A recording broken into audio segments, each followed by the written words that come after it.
love you too.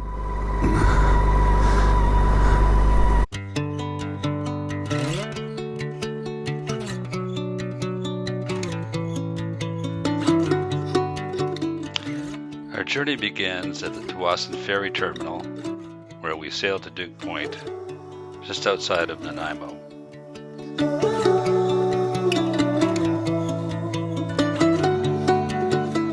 Physical distancing is mandatory during the sailing.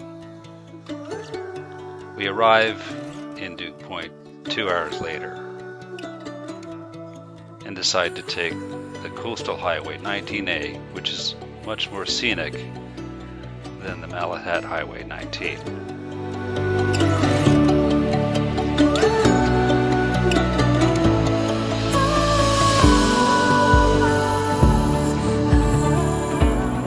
We head over to the Yellow Deli restaurant in Courtenay for a Reuben sandwich before making our way to Campbell River.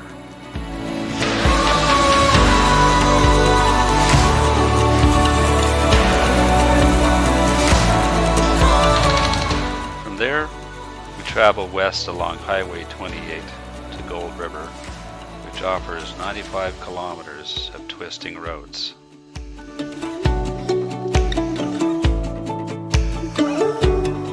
We check in the Vista Del Mar Hotel for the evening and dine at the Big Rock Garage next to our hotel.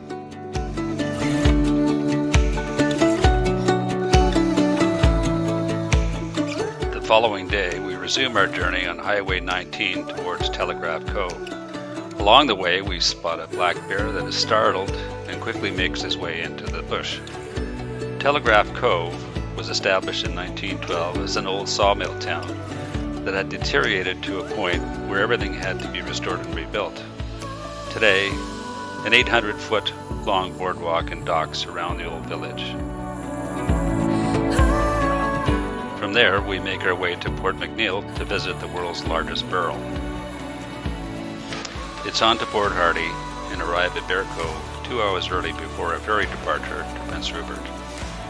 The MV Northern Expedition will set sail for its 18-hour, 274 nautical mile journey through the Inside Passage to Prince Rupert.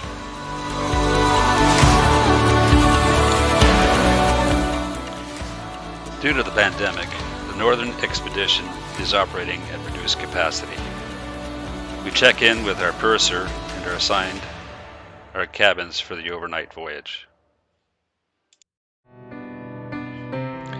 Arriving the next morning, Prince Rupert greets us with a steady rainfall, averaging about 2.5 meters of precipitation each year. Prince Rupert is living up to its reputation.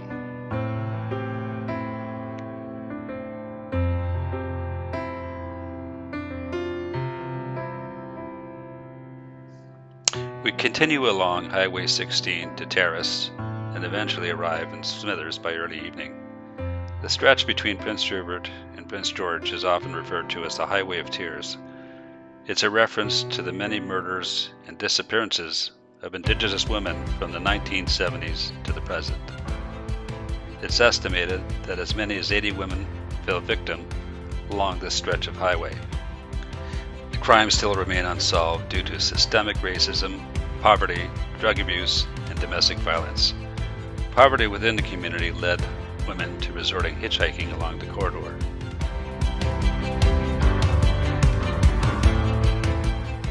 We make a brief stop in Vanderhoof to visit the Chaco White Sturgeon Interaction Center, but we find it closed due to COVID-19.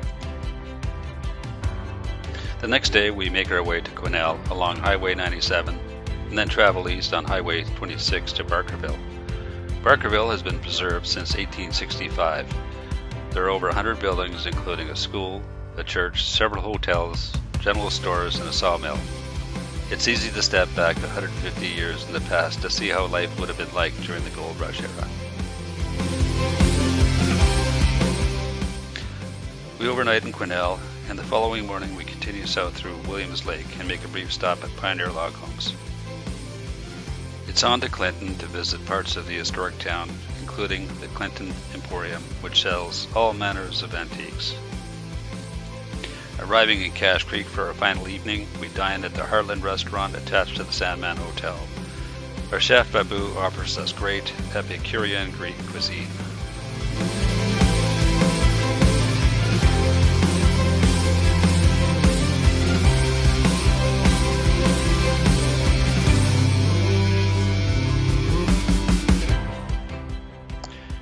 From Cache Creek, we follow Highway 97 and 99 through Marble Canyon and then on to Lillooet.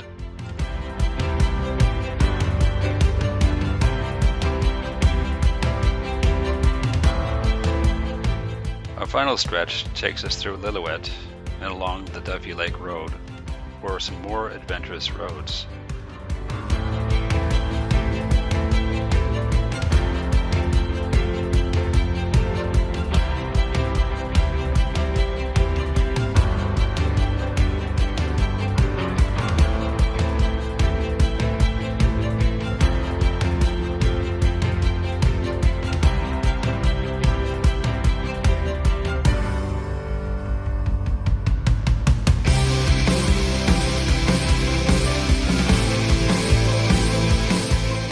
From Pemberton, it's a short ride to Whistler.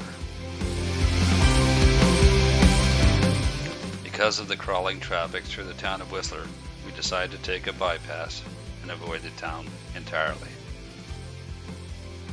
On to Squamish and the majestic sea to sky highway with its natural beauty that never tires.